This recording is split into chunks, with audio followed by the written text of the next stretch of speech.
This podcast is part of the Batman Universe Podcast Network, hosted by the BatmanUniverse.net. Check out everything related to Batman and the entire Bat family at the BatmanUniverse.net, including news and original content related to comics, movies, television, merchandise, video games, and more. Also, check out some of the other unique podcasts that TBU has to offer. Consider supporting this podcast by becoming a patron on Patreon. Even $1 can go a long way in supporting this content that you enjoy. Look for a link over at thebatmanuniverse.net to offer your support now. And now, on with the show. In 2008, a podcast was created with one goal: to bring Bat fans around the world news related to movies, comics, video games, television, merchandise, and so much more. And now, the Batman Universe Podcast has returned. Hello everyone and welcome to the latest episode of the TBU Podcast. I'm Dustin and BJ is with me today, and we are here to do a news update. It's been a little bit of time since we've had a news update, and I'll be honest, there's not a whole lot of news to discuss from the past little over a month, but we do have a couple of interesting topics. We've got a little update on Batman Cape Crusader, because there was a new article talking about some of the streamers that are being considered, or that are actually considering, and you'll be surprised. You probably won't be surprised if you've heard us discuss this before on who they are. And we also have an interesting development when it comes to the history, or not history, but the future, that is, of Warner Brothers Discovery, and it kind of delves into what could be on the horizon in the future for the company, which is not something that I even had considered until I saw an article over at the Hollywood Reporter. Then it made me start thinking, and weirdly enough, I was at a specific place that is owned by one of the companies that is part of the article, and we'll get into that as well. Outside of that, there's not a whole lot of other news. There was a video that we're going to talk about very briefly, which was just an interesting thing that I happened to come across.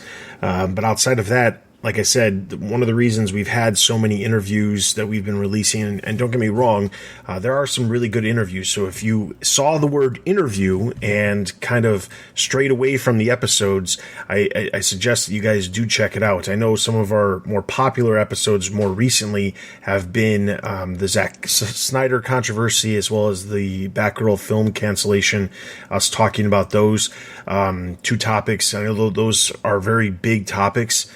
And even the Where Will the Batman Cape Crusader stream that we talked about last month, all of those episodes have done really well, considering we're kind of at a low point for news, but there are plenty of other interviews and other content to check out. So if you haven't noticed, just in the past month, we've released episodes with Buffalo's Best Batman, which is a cosplayer out of Buffalo, New York, who does charity work. We've done a interview with the some of the cast and crew of Bill Finger Rise of the Bats, which is a play playing in New York this month.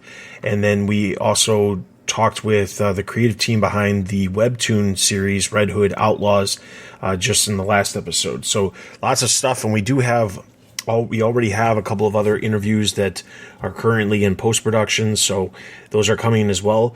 But we are going to try to get to some other topics to discuss in the future episodes as well, to try to intermix some of the interviews. Honestly, some of the interviews, we were trying to aim for like one interview a month, and it kind of took over a lot of the feed just because we haven't had a lot of other things to discuss recently. So that's part of the reason why that's happened. But a lot of good stuff has come out of some of these interviews, so I strongly suggest you guys check them out, as well as the future ones that we'll be posting in the near future. So with that, I want to start off by talking about a video that posted. As you probably are well aware, if you've seen The Batman and you have followed the news for it, Barry Keoghan, I'm sure I'm saying that wrong. Keoghan, I think Keoghan. I've heard. Yeah, that's probably much closer to, at least to it compared to me. I'm very bad at pronouncing things in general. But, well, I'm going to go with Barry. Barry played Joker in The Batman and is set to obviously return most likely for the sequel of The Batman or other films within the Matt Reeves trilogy / franchise, or however you want to call it. It's not necessarily a trilogy, but definitely his group of films. He's going to return as the Joker. He was hinted at and had a very small role in the Batman that was actually cut, and then we saw the deleted scene, but the scene at the very end with the laughing, that was actually in the film. But as it turns out, when the film was actually announced to be filmed back years ago, he actually was extremely interested in playing the Riddler in the film and took it upon himself to make an unsolicited audition video.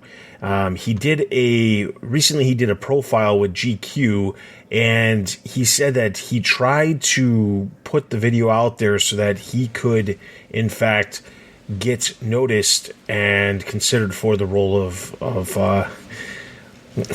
Riddler. Now, interestingly, when he eventually met with the producer Dylan Clark, he had never heard anything about the role of the Riddler being filled or anything like that. But by the time he actually met with producers, they had already filled the role, and that's obviously what we've seen with Paul Dano playing Riddler in the film. But they actually had another role for him months later. They called him back and said they actually wanted him to come on board as Joker.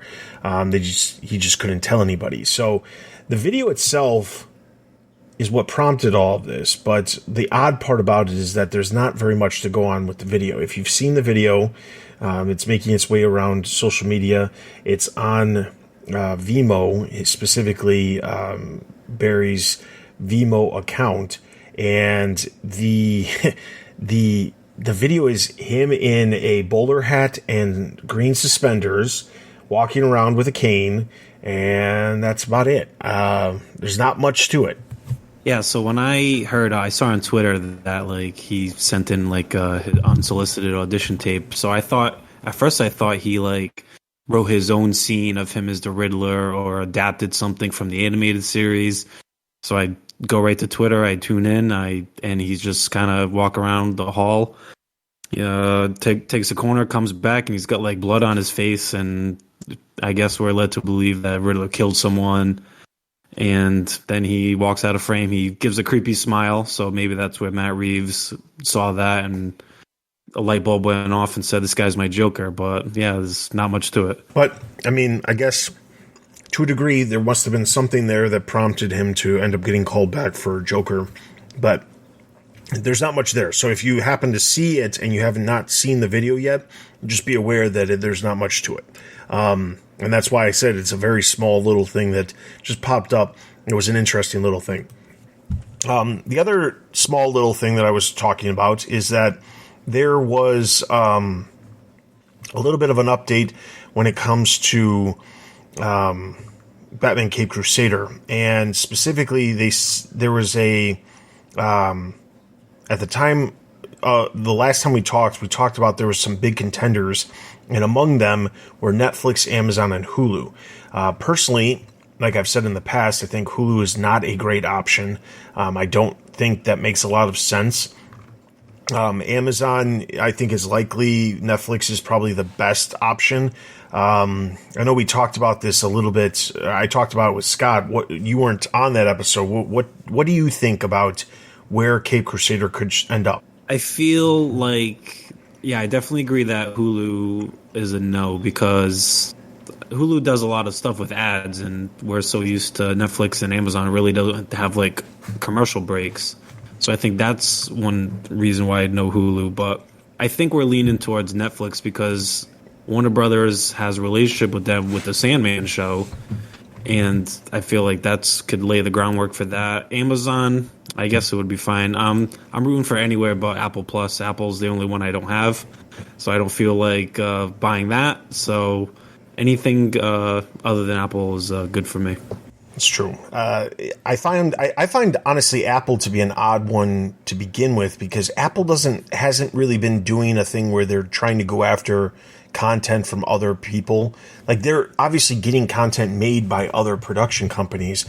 Ted Lasso is a perfect example. Warner Brothers Television is making Ted Lasso for Apple TV, but I don't see them going after especially licensed characters. Like, it's one thing if they can make they could get a series and put their own stamp on it like they have done with Ted Lasso.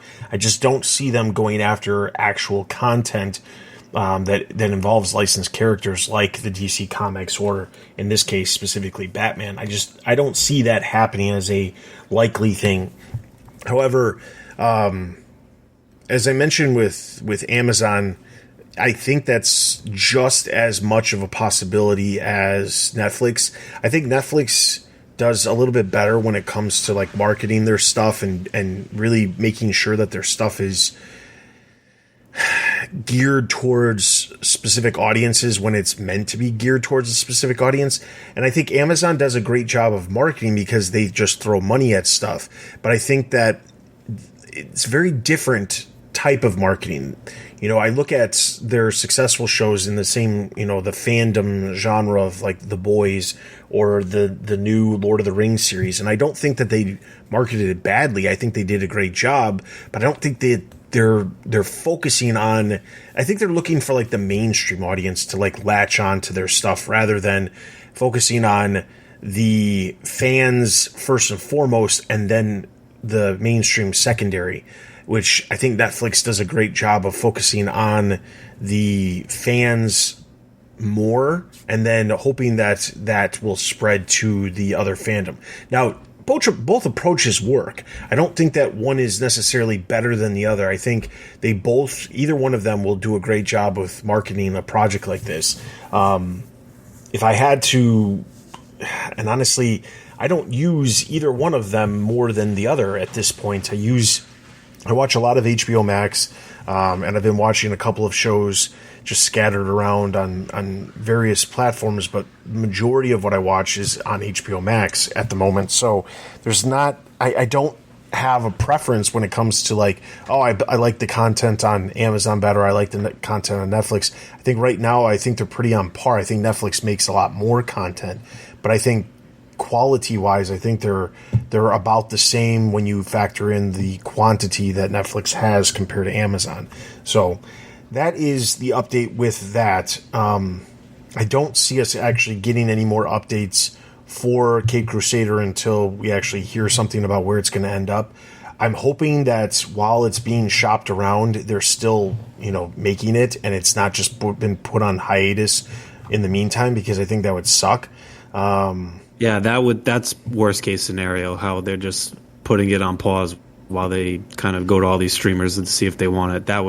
And then all of a sudden it's like another year delay probably exactly finishing it. Yeah, and that's the biggest problem, because this project has been in the works for a while, and I know animation takes some time to put together. It's not like, hey, let's round up the cast and go film on the lot. It's not like that at all. And we haven't really heard like any casting for it. Like, we know like all the writers and the power behind it, producers behind it, but we've heard nothing of who's going to voice Batman. I have a feeling that's correct, and I don't think we will until we find out wherever it's going. I will say the normal process of how they go about doing things is the animation gets done way before the actual voices get recorded, which doesn't always work, because sometimes the voice doesn't always match what the character is doing, but that is typically how that stuff typically ends up. It just is how it ends up working out. So I don't think we're going to hear a lot of the cast until closer.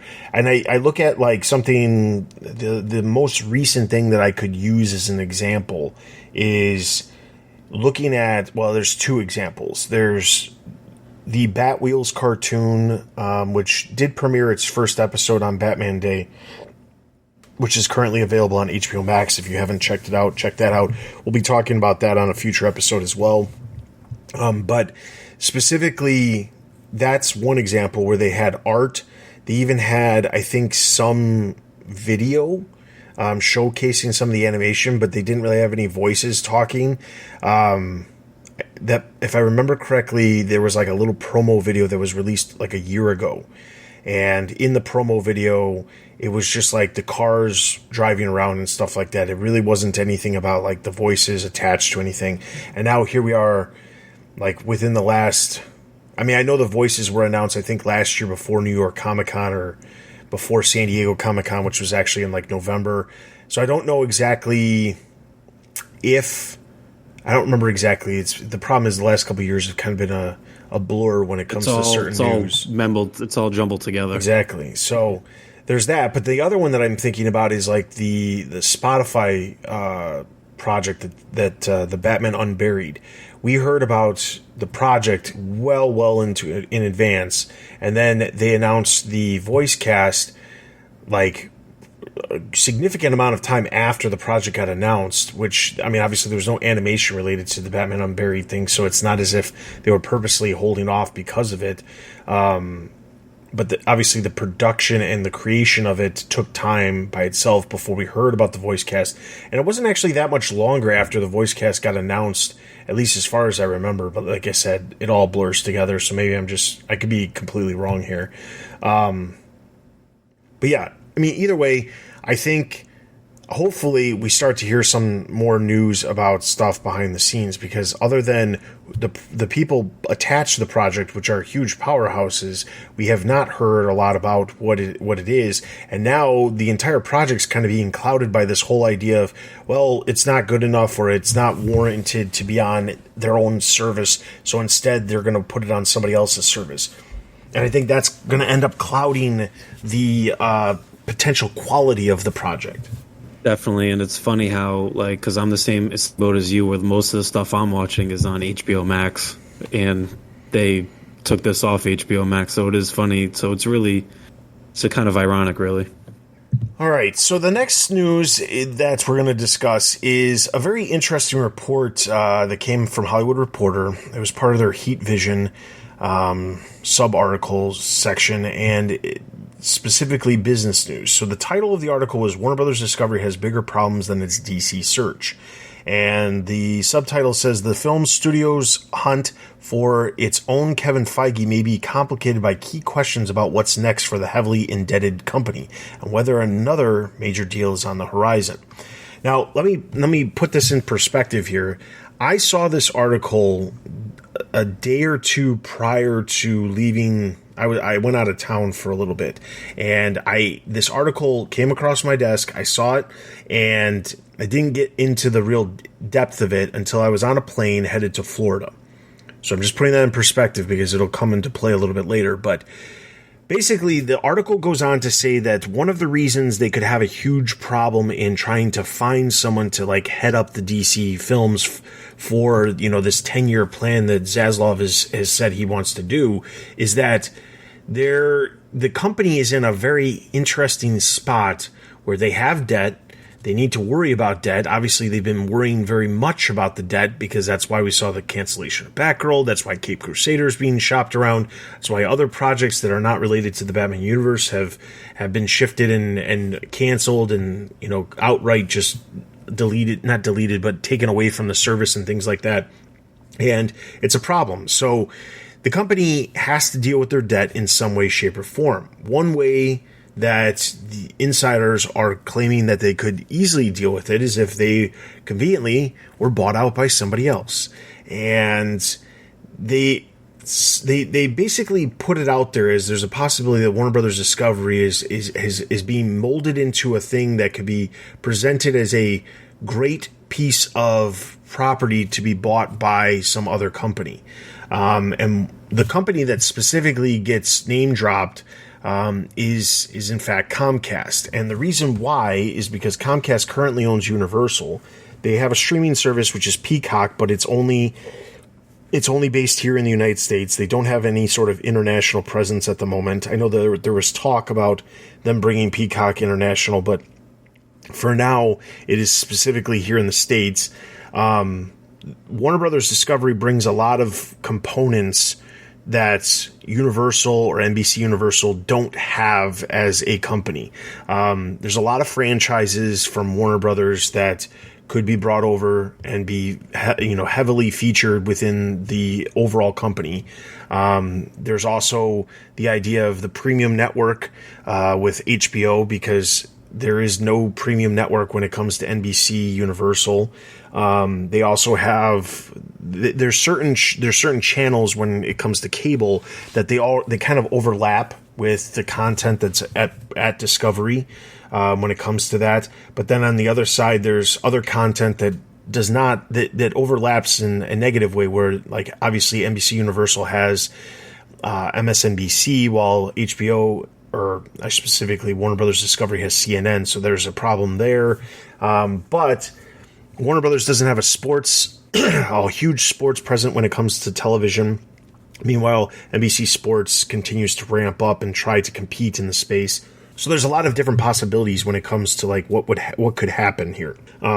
Outside of it, there's no huge problems when it comes to Warner Brothers Discovery having any sort of other elements of the company that could contradict them being able to be bought by another media company, in the sense of, when AT&T bought Warner Brothers back in 2017, Warner Brothers had to spin off Time Warner Cable in order to make that deal possible, because they could not have Time Warner Cable as part of that deal when AT&T acquired them. They don't have a cable company anymore, so being bought by Comcast is not necessarily going to hurt them in any way that they already aren't hurting. Comcast has a lot of money, a whole lot of money, and they are the CEO over at NBC Universal, as well as Comcast. They are very. The best way I could put it is what they've done in just the few years since they've owned NBC Universal has been very good for NBC Universal. Not only did they acquire NBC Universal, they've footed the bill for DreamWorks and Illumination and just a lot of stuff. But then they also have the theme parks, the Universal Studios theme parks, which showcase the content that they actually have the rights to. They already have, in fact, a partnership with Warner Brothers for the Harry Potter stuff within the Universal Studios parks, so that already exists. But there's a lot of things that could be good, and I will say, as I thought about it, there wasn't as many things that I could think about as it being bad, because one of the things that's happened for NBC Universal is, like I said, they've been flourishing in a good way since Comcast bought them. Unlike when AT&T bought Warner Brothers, they are not really sitting there making it seem like they know how to run a company that is a media company when they are in tech, and telling them you need to do different things that you need to do, like we saw with Warner Brothers when AT&T took them over. There was a lot of things that changed inside of Warner Brothers because of the stuff that was happening at AT&T, and AT&T really wanted to figure out a way to best make money off of that deal because of the debt that they were accruing from buying Warner Brothers Discovery. But when you look at Comcast, it's not the same situation. Comcast doesn't have the debt that AT&T had. They don't need to worry about it. The one thing that is convenient is that Warner Brothers Discovery stock has dropped significantly over the past 6 months, where the company is valued much lower than it previously was. And while obviously the market as a whole has gone down, that does spells, a situation that means that somebody could come in and buy them. Now, is Comcast the only company that could buy them? No, there are other companies, but it would have to be a company that isn't already dealing with media in some way. Some of the other companies that were thrown out there was like Paramount. Paramount doesn't have the money to buy Warner Brothers Discovery. They're just not big enough. And I don't think that Warner Brothers Discovery would be interested in buying Paramount, because I just don't see it adding any sort of actual value other than just taking on some debt, which is not going to help them anyway. So there's all of that. Now, the other part of this report was that shortly after this report came out, there was a report that came out on IndieWire a couple days later that said that Peacock, the streaming service, is not very competitive, and then they were basically giving some ideas on how they could become more competitive. And there was 3 ideas that they came up with. One, NBC Universal / Comcast buys Paramount and then takes over Paramount Plus, having all of the content that's on Paramount Plus along with the content on Peacock. Also, Paramount Plus has an overseas footprint that Peacock doesn't have. One of the other options was Hulu taking over, or trying to figure out a way to gain Hulu from Disney rather than Disney taking it over. And one of the ways they could do that is by making sure that Disney has to pay an exorbitant amount of money to take over Hulu when they're supposed to in a few years. And instead, they just outright buy Hulu from Disney, and then they have that option of all that content. And then the other option is the one I was just mentioning about them, purchasing Warner Brothers Discovery and having all of that content. Now, what does this mean for us as fans? When it comes to Warner Brothers Discovery, Zaslav specifically said in the town hall recently after this report came out was that they're not for sale. They are not looking at. They're not looking at it. However, there's this little catch with that, which is he is technically not allowed to talk about it because part of the deal with Warner Brothers and Discovery merging together is that there can not be any official talks about merging with any other company until 2024. So there's that. So the company can't actually merge or even consider merging officially until 2024. But that doesn't mean that the company can't listen to ideas from other companies. That was a lot. It hurts my brain hearing all this, and it's tough to keep up with who owns who and who has the rights to what, and who can buy what. But I guess the main takeaway is that Warner Brothers they're broke, right? Kind of, they're like not broke where like they're flipping couch cushions to find money, but like they can't.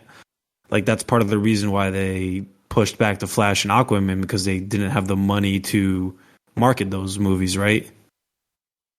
Yeah, that's correct. They basically, so at least the rumor goes that they moved everything out of the year because they could not afford to spend any more money marketing the films, because if they did, they would acquire more debt. And they're trying to show Wall Street that they are trying to make good on their claims of getting rid of the debt. And they can't do that if they're spending money on marketing films, whether or not they're going to be successful or not. Yeah, so that's kind of the main takeaway that I got there. That I guess, like you said, that they can't merge or be bought out by anybody for a few years. So they're kind of, I guess, just trying to keep their heads above water and hope Black Adam hits big, and then hope Aquaman and the Flash hit big when they come out. Yeah, and I just want to, I do want to read just this little line from the original Hollywood Reporter article, because it's kind of interesting. It says, given the company's daunting challenges, it has become accepted wisdom at the highest levels of the industry that another deal awaits in the wings for Warner Brothers Discovery. For reasons related to the complicated structure of the merger, no negotiations can happen until April 2024. But at that point, many industry observers believe that Comcast's Brian Roberts will make a long-awaited move looking to combine NBC Universal and Warner Brothers Discovery. That deal would face some interesting antitrust issues, but would give his company scale and a viable streaming service. Obviously, Peacock sucks, says one exec with knowledge of both companies. There are some good synergies. I'm sure Roberts is licking his chops because the Warner Brothers Discovery stock is so low. And I think that's Zaslav's endgame. Get the place sold. Roberts and NBCU CEO Jeff Shell met with Zaslav and a board member John Malone during the Allen & Co. gathering at Sun Valley last July, but given the rules against plotting the combination, that was no doubt just a friendly get-together. A Warner Brothers Discovery spokesperson said, "We are building Warner Brothers Discovery for the long term."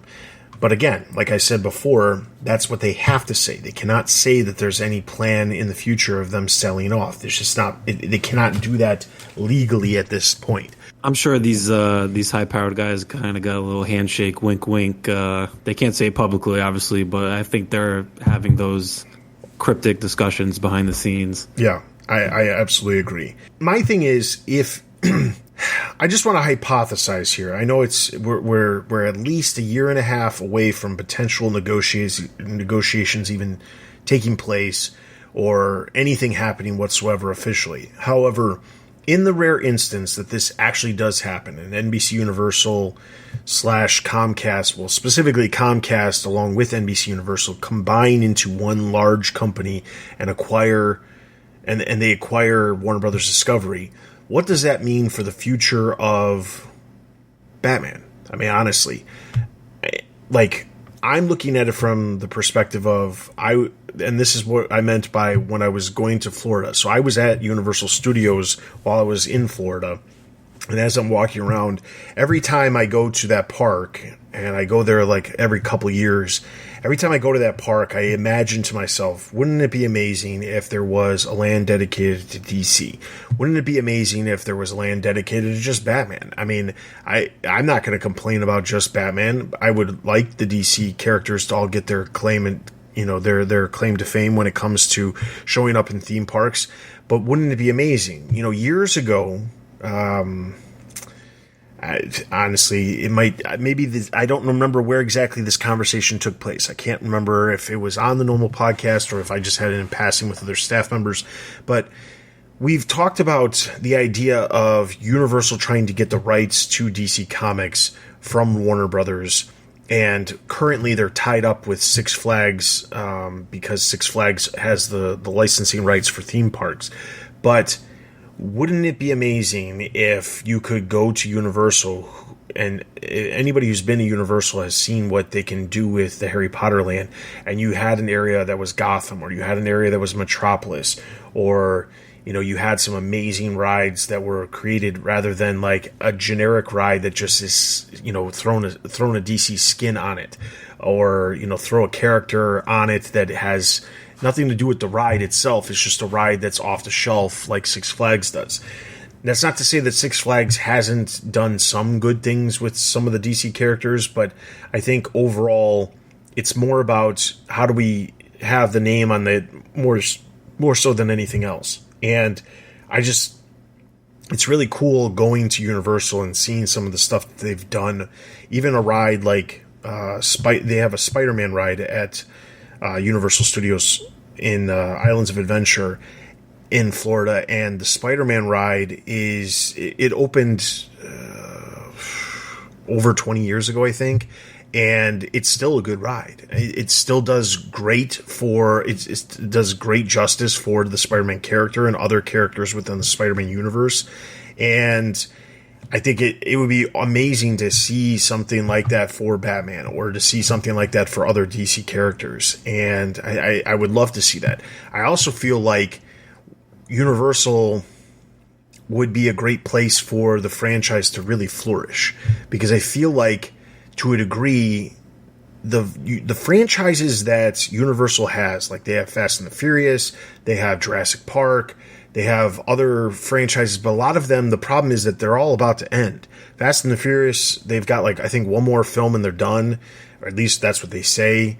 Jurassic Park just wrapped up its second trilogy. They're probably going to sit on the shelf for a while before they decide to do something in the future.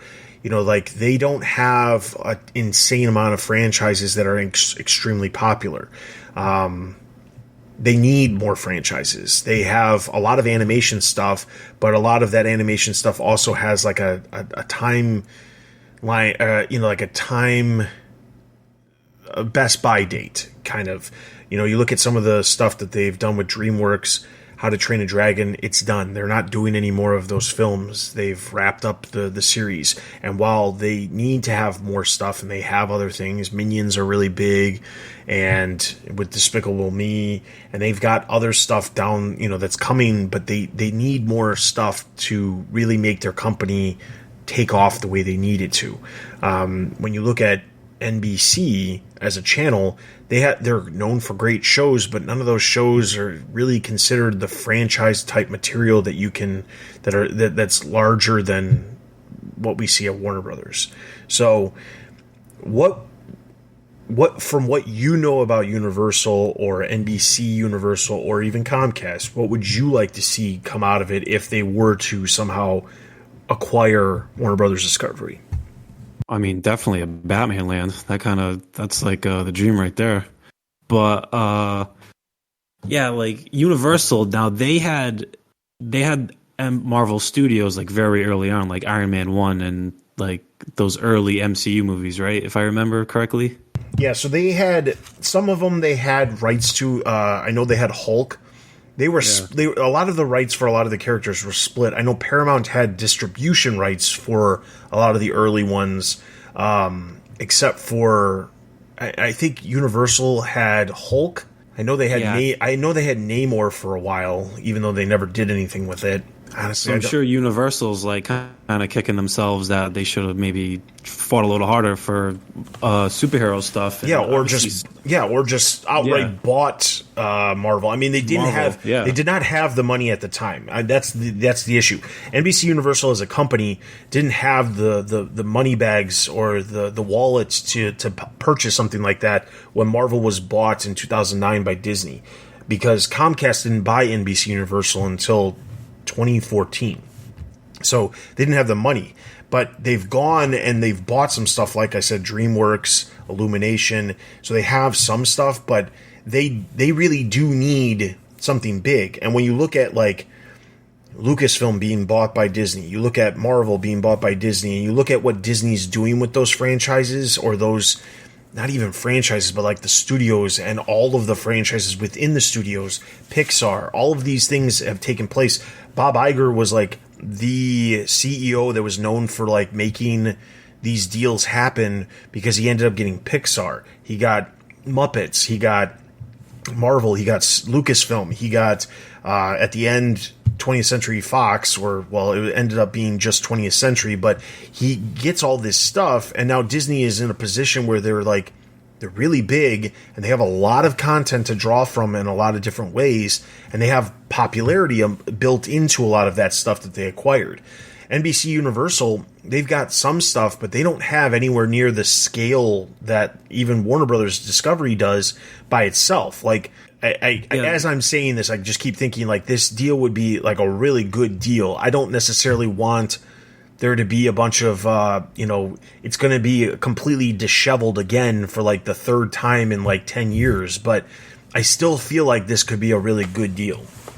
Yeah, it does make sense for both sides. And like NBC, like they have the NFL, like that's obviously big. And as far as like their like sitcom shows, I can't remember the last like hit that I think like sitcom just in general on cable television is kind of like gone.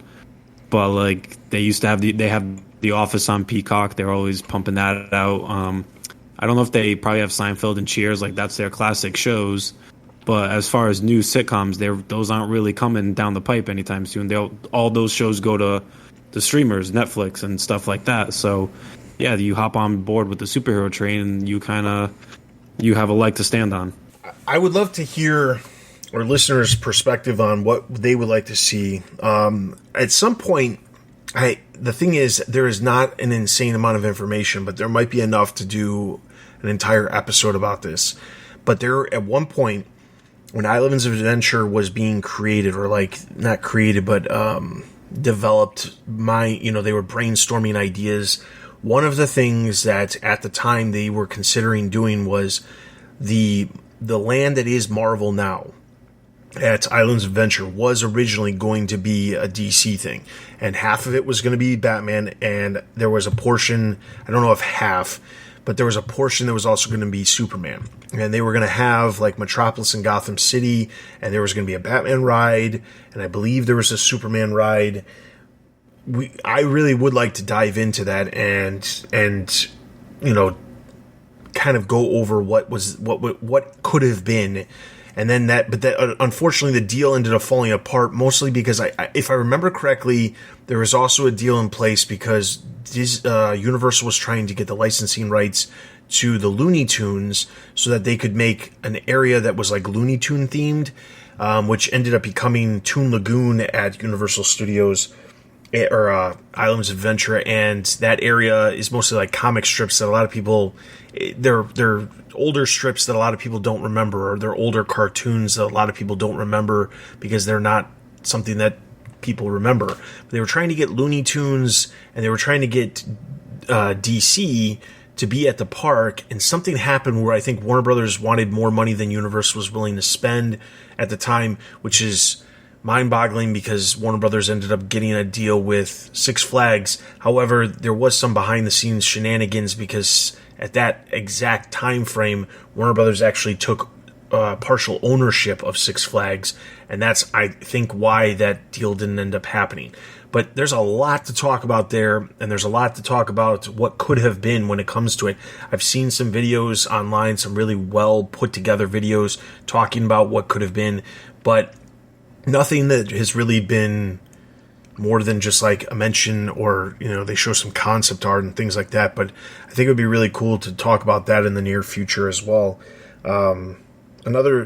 So that's all the news we have. Another thing that we that just today BJ and I were talking about was we're just about at the anniversary of Hush, and I think we're going to be doing that as one of our really soon upcoming episodes. We're going to be talking about Batman Hush, the story, the impact, kind of the fallout. I don't know if fallout's the right word, but kind of there's a lot of stuff that like little seeds were planted in Hush that we ended up coming true almost, like Jason Todd, Batcat, stuff like that. Yeah, there's a lot of stuff that over the years that story has kind of like it started as small little, like you said, seeds, and then they turned into bigger elements that we've seen in comics and even in media. So I think that is definitely something we're gonna get to this month. I can't guarantee it's going to be next week, but it will definitely be this month for sure. So just be sure to be on the lookout for that.